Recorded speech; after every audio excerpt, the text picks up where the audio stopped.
नमस्कार, स्वागत है आपका हमारे इस विशेष कार्यक्रम में। मैं और मेरे सहयोगी राजा शर्मा हमेशा की तरह आपके साथ उपस्थित हैं। इंदौर के ताज़ा हालातों पर चर्चा करेंगे, मध्य प्रदेश के राजनीतिक गलियारों में जो चर्चाएँ चल रही हैं, उस पर बात करेंगे।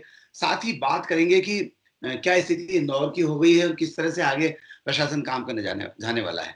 लेकिन इस समय की जो बड़ी खबर है, वो यही है कि 30 अप्रैल तक इंदौर में कर्फ्यू में छूट नहीं मिलने वाली है। ऐसा इंदौर कलेक्टर मनीष सिंह जी का कहना है। क्या कहते हो राजा भाई इस मामले में? देखिए सर, इंदौर जिस तरीके से एक बड़ा हॉटस्पॉट के रूप में देश में ट्रेंड हो रहा है, जी, तो अभी हमको बहुत छूट की कोई बहुत जल्दबाजी करना भी नहीं चाहिए। जी, जी, अदरवाइज पिछले जो 20-25 दिनों से हम जो घरों में कैद हैं, जी, उसका लाभ नहीं मिलेगा और उसका नुकसान शुरू हो जाएगा। जी, ये बात निश्चित है कि हम जिस तरीके से परेशानियों का सामना लोगों को करना ही पड़ रहा है रोजमर्रा की जरूरत के हिसाब से सामानों का और चिकित्सा के पॉइंट ऑफ व्यू से, जी, लेकिन जब युद्ध है, वॉर चल रहा है, जंग है कोरोना के खिलाफ, तो हाँ, उसमें कई प्रकार की परेशानियां तो खैर हमको उठाना ही पड़ेगी।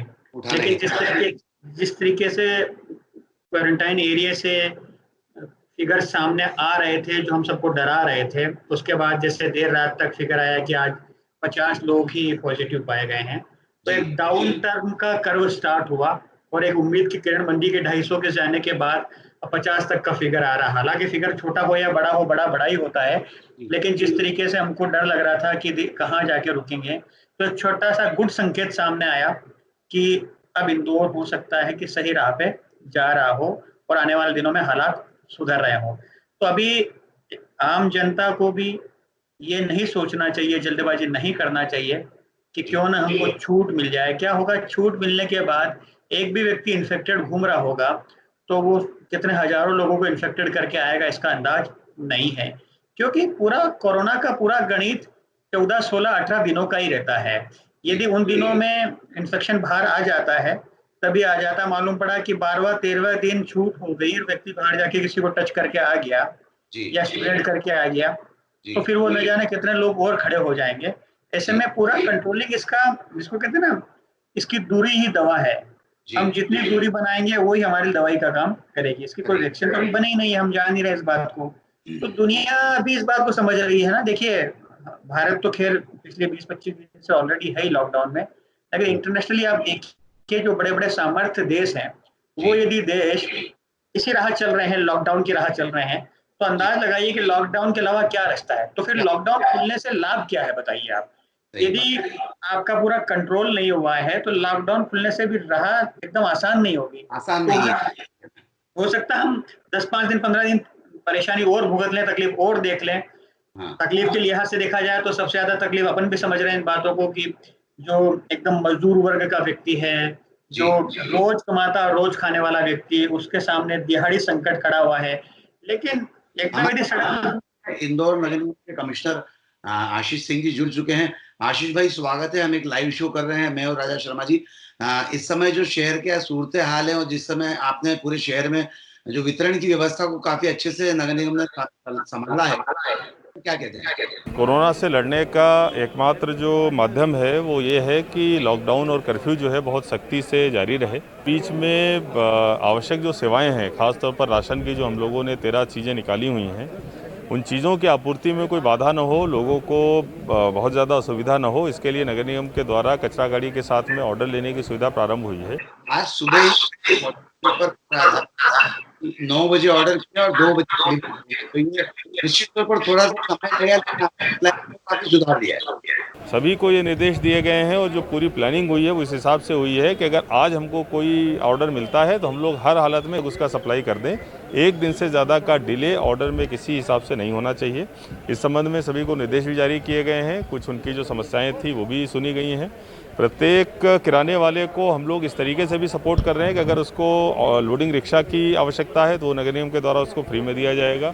अगर उसको अन्य कोई भी सहूलियत चाहिए, लेबर की सहूलियत चाहिए, वो भी नगर निगम के द्वारा प्रोवाइड कराई जाएगी। लेकिन किसी भी हालत में एक दिन से ज़्यादा का डिले ऑर्डर की सप्लाई में न हो, ये हम सुनिश्चित करेंगे। किराना दुकानों को हम लोगों ने परमिशन दी है, वो इसी शर्त पर दी है कि उनकी दुकान पर एक भी व्यक्ति नहीं आएगा, केवल और केवल होम डिलीवरी वो लोग करेंगे। ऑर्डर हमारे कचरा गाड़ियों के माध्यम से, या अगर उनको फ़ोन पे ऑर्डर मिलते हैं वो भी चलेगा, फ़ोन के माध्यम से भी वो ऑर्डर नोट कर सकते हैं। लेकिन जो ऑर्डर की सप्लाई है वो केवल और केवल डोर स्टेप पे हो सकती है, कहीं भी किसी भी हालत में व्यक्ति को आना अलाउड नहीं है। और इवन जब वो दुकान वाले पैकेजिंग भी कर रहे हैं उस समय भी उनके शटर जो हैं वो बंद होने चाहिए, वो शटर नहीं खुले होने चाहिए, वरना हम लोगों ने चेतावनी दी है, उनके ऊपर कार्रवाई होगी। हॉटलाइन कुछ बोलना चाह रहे हैं क्या राजा भाई? मेरे तक हो सकता है मेरी आवाज उन तक डायरेक्ट नहीं पहुंचेगी क्योंकि मैं उनको सुन नहीं पा रहा हूँ जी लेकिन आपसे सिर्फ एक बड़ी जिम्मेदारी ये है, जरा आप उनसे ये पूछिए जी कि लॉकडाउन का सबसे ज्यादा असर यदि किसी पे है तो उन लोगों पे है जो दिहाड़ी मजदूर हैं, जो सुबह कमाते हैं और दोपहर में और शाम को खाते हैं। ऐसे में आप उन लोगों तक कैसे पहुंच पा रहे हो, एक बात। दूसरी बात, रोजमर्रा की जरूरत का सामान अमीर हो या गरीब, मध्यम वर्गीय परिवार का हो या निचले स्तर का व्यक्ति हो, किस तरीके से पहुंचा पा रहे हो और कितने आप संतुष्ट हो? सर, सवाल आप तक पहुंचा? पहला सवाल तो मुझे समझ में आ गया है कि जो गरीब मजदूर वर्ग है और जो डेली खाने कमाने वाला है उसको कैसे जी कहूँगा कि हम 1.5 लाख जी और शक्कर जी चुके हैं।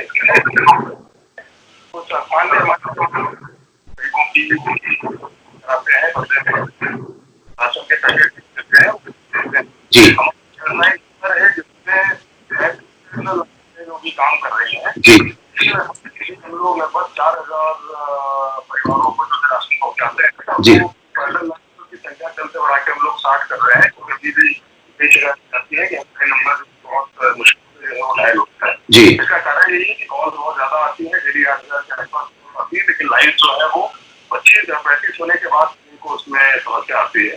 तीसरा जनप्रतिनिधि के माध्यम से हम लोग एक चीज सुनिश्चित करते हैं उनकी पहचान करी जाए और वहाँ तक लोगों को राशन पहुँचाया जाए। अब ऐसी जो माध्यम से डिमांड आती है जी उसको भी एनालाइज करते हैं कि किन किन व्यक्तियों से हमको डिमांड बता रही है माध्यम से।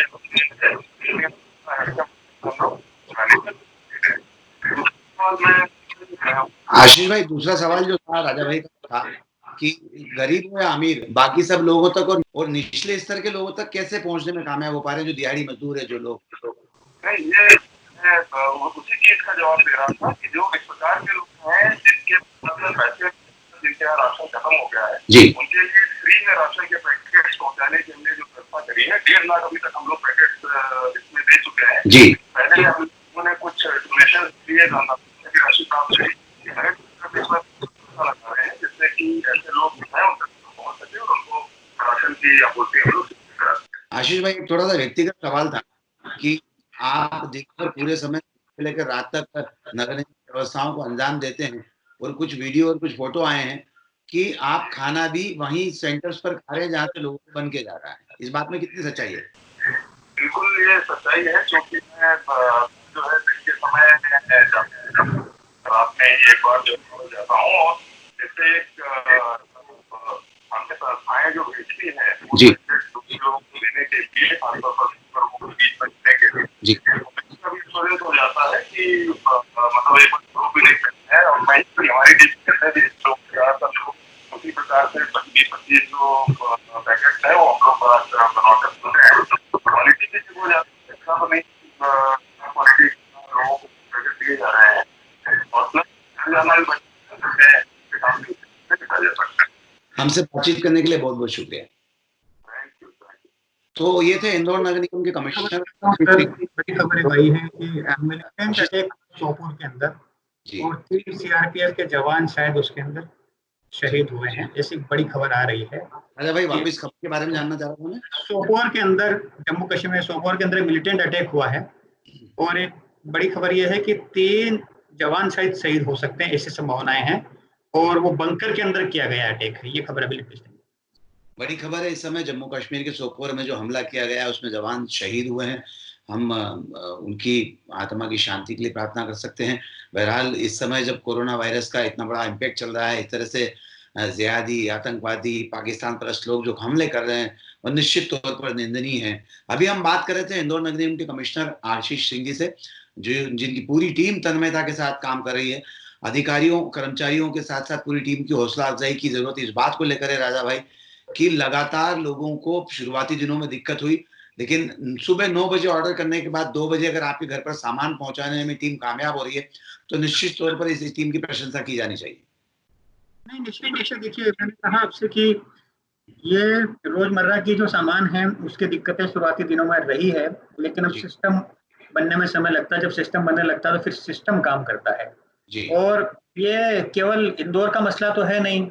जब आपको पीछे से सप्लाई, पीछे से आपूर्ति प्रॉपर है कि नहीं, इंदौर में कितना स्टॉक है, इन सब चीजों को भी मेंटेन करके चलना है, क्योंकि 28-30 लाख की आबादी वाले शहर में आपको एक रेगुलर सप्लाई भी देना है, और चाहे वो फिर दूध हो, दवा हो, राशन हो, तमाम प्रकार की। तो मुझे ऐसा लग रहा है कि हम बहुत ही ऑर्गेनाइज तरीके से इस पूरे त्रासदी के सामने खड़े होकर लड़ रहे हैं, और जो भी वॉरियर काम कर रहे हैं, चाहे प्रशासन के हो, नगर निगम के हो, पुलिस के हो, मेडिकल हो, डॉक्टर्स हो, पैरा मेडिकल स्टाफ हो, जान जोखिम में डालकर सबकी जान बचाने का जो काम हो रहा है, तो ऐसे में हमें उन्हें डिमोरलाइज नहीं करना है, क्योंकि हम जब सुरक्षित घरों में तभी बैठे हैं जब ये लोग सड़क पे संघर्ष कर रहे हैं। हमारा सिर्फ इतना ही काम है कि हम घरों में बैठ के इनको सपोर्ट करें, और यदि कोई असुविधा है तो फोन कॉल के माध्यम से उनको अवगत कराएं। थोड़े दिन का समय और है, निकल जाएगा। पैनिक क्रिएट नहीं करना है। पैनिक क्रिएट होने से ही ये वायरस स्प्रेड हो रहा था, हम सड़क पे निकल आ रहे थे, और इसी कारण आज आप देख रहे हैं इंदौर हॉटस्पॉट बन चुका है। दादा भाई, कल हम इंदौर कलेक्टर मनीष सिंह जी से बात कर रहे थे, तब वे काफी आशान्वित थे, काफी उम्मीद थी उनको कि अब आने वाले समय में धीरे धीरे ये आंकड़ा कम होगा, और उसका परिणाम कल हमने देखा भी कि कोरोना पॉजिटिव की संख्या में कमी आई है। आने वाले समय में धीरे धीरे उनका ऐसा मानना है कि निश्चित तौर पर ये आंकड़ा कम होगा। क्या लगता है, जितने कॉन्फिडेंस के साथ मनीष सिंह जी ने बात कही है, क्या लग रहा है आपको? देखिए, दरअसल ये 3-4 फ्रंट पे काम कर रहे हैं। ये मतलब पूरे शहर की स्कैनिंग भी कर रहे हैं साथ ही साथ में। एक दूसरी बात, इनके पास वो स्टैटिस्टिक्स भी है कि शुरुआती दिनों में कितने लोग एक साथ फर्स्ट अटेम्प्ट में स्प्रेड हुआ था ये वायरस, जिसको कहते हैं ना कि हाई रिस्क वाला मसले के अंदर, जिसको एकदम पर्सनल कॉन्टेक्ट कहा जाता है। ये वायरस स्प्रेड होने की स्पीड क्या रही, कितने कम्युनिटी तक जा पहुंचाया, कम्युनिटी से स्प्रेडिंग से मतलब कि उनसे जुड़े हुए लोगों तक ही कैसे पहुंचा होगा। तो इनके पास इसकी ग्राउंड वर्क स्टडी रही होगी कि इतने लोगों को हमने क्वारंटाइन में किया था, और इन्हीं क्वारंटाइन के लोगों को रिपोर्ट भेजी थी हमने, और यही रिपोर्ट कुछ पॉजिटिव और कुछ नेगेटिव रूप में आई है। तो इसी अंदाज पे, इसी कैलकुलेशन के आधार पे उन्होंने कहा कि आने वाले दिनों में हमारे फिगर कम होंगे। जैसा कि हमने देखा कि कल जो रात को फिगर आए थे 50 के आसपास के आए थे, पहले 250 के आसपास हम टच कर रहे थे। देखिए, एक आना भी चिंता का विषय तो है, लेकिन जो मेरा बहुत स्पष्ट मानना है, मैं बार बार कह रहा हूं कि आप आंकड़ों से मत घबराइए। आंकड़ों से इसलिए मत घबराइए, आंकड़ों में रोगी का सामने आना बहुत जरूरी है सर। यदि ये रोगी घर बैठा रहेगा तो 15 दिन बाद हजारों लोगों को फिर दुख देगा। समझिए बात को आप। इसलिए जो भी व्यक्ति इससे लक्षण पाए जा रहे हैं, उसको तत्काल प्रभाव से, मतलब इमीडिएट कॉल लेते हुए उसको घर से बाहर आना चाहिए, कंट्रोल रूम में डायल करना चाहिए, और संबंधित अस्पताल में उसकी जांच इलाज प्रारंभ कराना चाहिए। देखिए, आंकड़े अभी जो आ रहे हैं ना, ये सब ठीक होके वापिस जाएंगे सर। बिल्कुल सही। देखिए, बड़ी मात्रा में इंदौर में लोग ठीक होके भी जा रहे हैं, कुछ लोग स्टेबल हैं। एक कैजुअलिटी भी हमारे लिए बहुत दुखदायी है पूरे शहर के लिए। मैं बिल्कुल संवेदनाएं प्रकट कर रहा हूं पूरे शहर के उन लोगों के प्रति जिन्होंने अपने परिजनों को खोया है सर। बहुत ही संवेदना है इस विषय में। लेकिन एक व्यक्ति की मौत भी हमारे लिए बहुत बड़ा दुख का कारण हो सकती है। लेकिन जिस लेवल पे त्रासदी फैल रही है दुनिया में, हमें उसको कंट्रोल करने के लिए सबसे पहले सिम्टम्स के साथ ही बाहर आना पड़ेगा। आंकड़ों से घबराने की कोई आवश्यकता नहीं है। ये जो भी लोग बीमार होकर जाएंगे, ये वाकई स्वस्थ होकर वापस घर आएंगे। सिर्फ शर्त यह है कि समय पे चले जाए तो समय के पहले घर आ जाएंगे। अदरवाइज बहुत बड़ी समस्या आ जाती है जब आपका इन्फेक्शन चेस्ट तक फैल जाता है, जी। आपको सांस लेने में दिक्कत आती है, उस समय प्रॉब्लम आती है, ऐसा मेरा मानना। एक बात। दूसरी बात, आपने कहा कि आगे क्या ट्रेंड दिख रहा है, तो ट्रेंड को कहने के लिए तो मेरे पास यही आधार है, जिस तरीके से रात को फिगर कम आए हैं, मुझे लग रहा है कि अब क्वारंटाइन की फिगर कम होने के बाद नए लोगों में स्प्रेड नहीं हुआ होगा, लॉकडाउन का बहुत ही मुस्तैदी से पालन हुआ होगा। लॉकडाउन का पालन हुआ होगा मतलब जो व्यक्ति कमरे में बंद है, यदि उसको संकेत भी है, लक्षण भी है, तब भी उसको पिकअप करके सीधा अस्पताल ही ले जाया जाएगा, वो लोगों तक इस बीमारी को स्प्रेड नहीं करवा पाएगा। लॉकडाउन का सिंपल मकसद ये है ना कि आपकी चेन टूटना चाहिए। यदि एक व्यक्ति पीड़ित है तो वो दूसरे व्यक्ति को स्पर्श न कर पाए, स्प्रेड न कर पाए, तो वो लॉकडाउन यदि मकसद हम कामयाब हो ही रहे हैं, जिस तरीके से मुझे लग रहा है बहुत ही सख्ती से पालन भी हो रहा है, तो आप मान के चलिए कि आने वाले 5-7 दिनों में अच्छे रिजल्ट आएंगे। क्यों आएंगे? क्योंकि इन्फेक्टेड लोग दूसरे लोगों को इन्फेक्टेड नहीं कर पाए, चेन टूट जाएगी, वायरस खत्म हो जाएगा। सही बात है, निश्चित तौर पर एक अच्छा संकेत है शहर के लिए, और जिस मुस्तैदी के साथ शहर के अधिकारी और बाकी लोग लगे हुए हैं, कहीं न कहीं एक अच्छे और सकारात्मक परिणाम हमको देखने को मिलेंगे। राजा भाई, हमने बात की, एक बार फिर आप सब लोगों की जानकारी के लिए ला देना चाहता हूँ कि अभी जो संकेत मिल रहे हैं उसके मुताबिक 30 अप्रैल तक शायद इंदौर में लॉकडाउन बहुत सख्ती से लागू रहेगा। बहरहाल बड़ी खबर जो आपने दी है कि सोपोर में एक आतंकवादी हमला हुआ है, जिसमें कुछ सैनिकों के शहीद होने की जानकारी भी मिल रही है, बंकर पर हमला किया गया है। और साथ में राजा भाई, कल हम जब बात कर रहे थे, मध्य प्रदेश के राजनीतिक हालात पर बात कर रहे थे, और हम ये मान के चल रहे हैं कि आने वाले 1 या 2 दिन के अंदर मध्य प्रदेश में मंत्रिमंडल का गठन हो सकता है। इसको लेकर क्या कहते हैं? ये बात आप लोग कल भी कर रहे थे, और ये बात अभी भी पावर ऑफ कॉरिडोर में चर्चा का विषय है ही, चाहे दिल्ली हो चाहे भोपाल हो, इस विषय में विचार विमर्श जारी है कि क्यों ना मंत्रिमंडल, एक छोटा मंत्रिमंडल का गठन कर लिया जाए, जिसमें हेल्थ, फूड ग्रेन्स, मेडिकल्स और होम, इन लोगों के पोर्टफोलियो डिस्ट्रीब्यूट कर दी जाए, उनकी अकाउंटेबिलिटी तय कर दी जाए, उनकी जिम्मेदारी मंत्रियों की तय कर दी जाए, जिससे शिवराज सिंह चौहान को भी काम करने में आसान होगा, सामूहिक निर्णय हो पाएंगे, अफसरों की अकाउंटेबिलिटी तय होगी कि हमको भी एक मंत्री को इनको जवाब देना है, क्योंकि सभी लोग मुख्यमंत्री से तो कम्युनिकेट नहीं कर पाते हैं। मुख्यमंत्री कुछ ही लोगों से बात कर पाते हैं, चीफ सेक्रेटरी या प्रिंसिपल सेक्रेटरी या एसीएस रैंक के लोगों से। ऐसे में जिम्मेदारियां तय हो जाएगी पूरे मध्य प्रदेश में, क्योंकि 24-25 जिले प्रभावित है ना सर। इंदौर हॉटस्पॉट है, भोपाल है, लेकिन और 24-25 जिले और प्रभावित है मध्य प्रदेश के। केवल हम इंदौर के नजरिए से न देखें, हमको पूरे मध्य प्रदेश के नजरिए से देखना चाहिए कि सबको, सभी जिलों के लिहाज से देखा जाए तो प्रदेश में स्वास्थ्य मंत्री की आवश्यकता तो पहले दिन से ही है। अब शिवराज सिंह चौहान ने और भारतीय जनता पार्टी के नेताओं ने क्यों अभी तक नहीं बनाया, ये उनका खुद का विषय हो सकता है सोचने का, लेकिन जनता के लिहाज से बात करें तो आपको ये मानना पड़ेगा कि पहले दिन से ही इस प्रदेश को स्वास्थ्य मंत्री मिलना था। लेकिन अब देखिए जिस तरीके से बात चल रही है, आज या कल, जहां तक सूत्र बता रहे हैं 20 तारीख के आसपास हो सकता है कि सूक्ष्म मंत्रिमंडल का गठन हो, उसमें 4 से 6 लोग हो सकते हैं, इन्हीं पोर्टफोलियो के इर्द गिर्द मंत्रिमंडल का गठन हो सकता है, लेकिन इसमें फाइनल कॉल लेना बाकी है। जैसा मैंने आपसे फिर कल भी कहा था कि समस्या ये है कि भारतीय जनता पार्टी अपने लोगों को बनाए कि सिंधिया जो भाजपा पार्टी बनी है उसको बनाए, क्योंकि सिंधिया बीजेपी में भले ही शामिल हो गए हों, लेकिन वो 20-22 लोग सिंधिया खेमे के जो हैं वो अपने में सिंधिया भाजपा हो चुके हैं। जैसे उनमें से कितने लोगों को एडजस्ट किया जाए, ये एक विषय है। अब रेशो तय करना है कि 3-1 का रेशो है, 3 बीजेपी के फिर 1 सिंधिया खेमे से, या 4 बीजेपी से 1 सिंधिया खेमे से, फिर कुछ निर्दलीय भी है, वो बाहें चढ़ा के खड़े हो जाएंगे। इस इक्वेशन को तो मैनेज करना पड़ेगी, लेकिन फिर मैंने कहा कि इस इक्वेशन को बहुत जल्द मैनेज कर लेना चाहिए।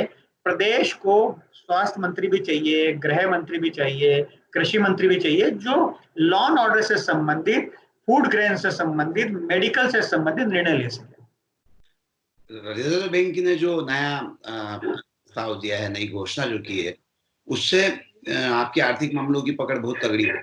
क्या कहते हैं, रिजर्व बैंक ने जो नई नीति घोषित की है, रेपो रेट में कमी की है, साथ ही सिडबी और अन्य बैंकों को पैसा मुहैया करवाया जा रहा है उद्योग के लिए, उद्योगपतियों के लिए, तो कितना इससे फर्क पड़ेगा? देखिए उसमें 2 अलग-अलग बातें हैं कि बैंक, चाहे वित्त मंत्री हो चाहे बैंक हो। देखिए दरअसल जिस तरीके से दुनिया इस त्रासदी का शिकार हो चुकी है, पूरी दुनिया, ऐसे हम कुछ अछूते भारत नहीं है कि भारत पे इकोनॉमिक को फर्क पड़ेगा। मल्टीनेशनल कंपनियां, मल्टीनेशनल ब्रांड, इंटरनेशनल कंट्रीज, सभी कंट्रियां इससे प्रभावित है। ऐसे में हमारा देश भी इकोनॉमिक रिफॉर्म की तरफ सोच रहा है। जैसा कि कल आपने अभी जिक्र किया कि आरबीआई ने जिक्र किया, तो आरबीआई भी इस एंगल से ध्यान दे रहा है कि पहले सबसे पहले स्मॉल स्केल एमएसएमईज जो हैं उनको स्टैंडिंग कैसे मिले, उनको कैसे मजबूत किया जाए, क्योंकि सबसे ज्यादा जो एम्प्लॉयमेंट जनरेशन है वो यहीं से खड़ा होना है वापस। मैं आज ही एक स्टैटिस्टिक्स पढ़ रहा था सर कि 8 से 10 करोड़ लोग इससे डायरेक्ट रूप से और प्रभावित होने वाले हैं इसके दुष्परिणाम से, कोरोना के इकोनॉमी के पॉइंट ऑफ व्यू से। कहीं ऐसा ना हो कि 8 से 10 करोड़ लोग बेरोजगार ही हो जाएं। 80 करोड़ लोग अभी भी हमारे यहाँ बिलो पॉवर्टी लाइन और उसके आसपास हैं। तो हमको बड़ा चुनौती हमारे सामने ये है कि जान भी बचाना है और जहान को भी बचाना है, प्लस इकोनॉमी में भी हमको हमारी स्टैंडिंग रखना है। तो कल आरबीआई ने जो अनाउंसमेंट किए हैं उनका भाव ये है कि छोटे इंडस्ट्रीज, छोटे बिजनेस को कैसे स्टैंड किया जाए। उसमें उन्होंने कुछ पैकेजेस दिए हैं, 50,000 करोड़ के आसपास के अनाउंसमेंट किए हैं। आज भी एक वित्त मंत्रालय ने आदेश जारी किया है कि हमारे जो एफडीआई के नॉर्म्स हैं, एफडीआई के नॉर्म्स के अंदर जो इंटरनेशनल जो कंपनियां हैं, जो विदेश की कंपनियां हैं, वो एकदम हमारे यहाँ को टेक ओवर नहीं कर पाएगी। अब उनको एक परमिशन की आवश्यकता होगी, क्योंकि जब यूनिट सीक हो जाएंगे, कंपनियां बीमार पड़ जाएगी, तो अंतर्राष्ट्रीय लोग इसका लाभ उठाएंगे। तो सरकार ने एक बहुत ही ब्रिलियंट कदम उठाया है और तत्काल प्रभाव से निर्णय लिया है कि एकदम कोई इंटरनेशनल कंपनी टेक ओवर नहीं कर पाएगी भारत की किसी भी कंपनी को। सही कहा आपने। और इस समय हम चर्चा कर रहे हैं मेरे सहयोगी वरिष्ठ पत्रकार राजा शर्मा जी, जो लगातार खबरों पे गहरी पकड़ रखते हैं। पकड़ के साथ साथ कई सारी खबरें पहले ब्रेक कर देते हैं जब लोगों तक पहुंचती है, उसके 2-2, 3-3 घंटे पहले कई सारी खबरों और प्रिडिक्शन 2-2, 3-3 दिन पहले हो रहा है लगातार। राजा भाई, आप साधुवाद के पात्र हैं। साथ ही अभी कोरोना के दौरान आपने कई उद्योगपतियों से जो मदद करवाई है इस कोरोना के सरकारी फंड में, उसके लिए भी मैं बधाई देता हूँ। ये बातें निकल कर सामने नहीं आ रही, लेकिन मेरी जानकारी में, इसलिए मैं बता देना चाहता हूँ। और बड़ी खबर ये कि 30 अप्रैल तक इंदौर को लॉकडाउन से मुक्ति नहीं मिलेगी, कर्फ्यू से मुक्ति नहीं मिलेगी, ऐसा अभी तक माना जा रहा है। और लगातार कोरोना से पीड़ित लोगों की संख्या में कमी आ रही है। जागरूकता की जरूरत है। इस बार शहर के लोगों को जागरूक होना पड़ेगा। जो लॉकडाउन के नियमों का पालन करना होगा, तो निश्चित तौर पर हम एक सही मुकाम पर पहुंच पाएंगे। शहर को वापस उसका पुराना जो गौरव है उस पर लौटा पाएंगे। उम्मीद है आप सब लोग इन सब चीजों पर ध्यान देंगे और शहर को एक अच्छे मुकाम को हासिल करने में मदद करेंगे। राजा भाई, हमसे बातचीत करने के लिए बहुत बहुत शुक्रिया।